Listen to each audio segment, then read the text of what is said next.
As you may know, a diplomat is an individual who can tell you to go to hell in a manner that makes you look forward to the trip.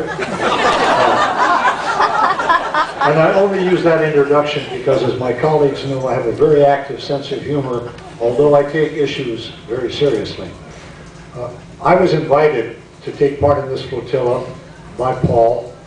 We had never met, but I knew about the organization. I live on the East Coast, just outside of Washington, D.C.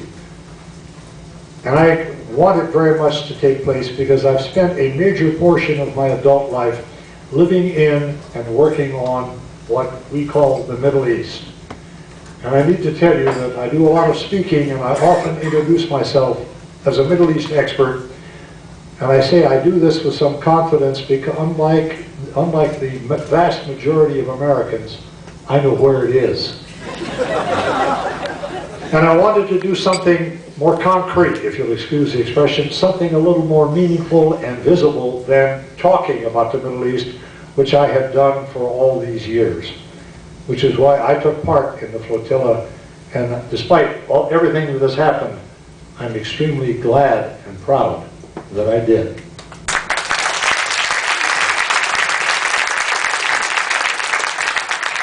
First of all, let me say that I'm very proud to have been a participant in the Freedom Flotilla and to be associated with these gentlemen up here and with Janet.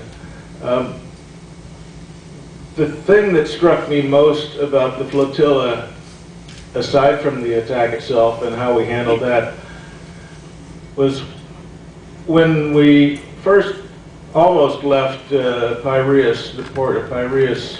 We were delayed quite a bit for the passport control people to finish their job, and we were there, I don't know, I guess for a couple of hours.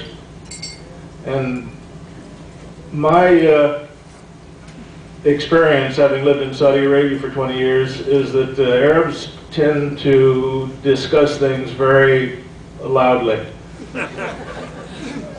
And after having waited so long with the delay with the passports, Americans do the same thing. Everybody does. But not on the Spendoni. I was struck by the fact that everybody remained calm, the discussions were in a low tone of voice, and everybody was serious, but nobody got upset.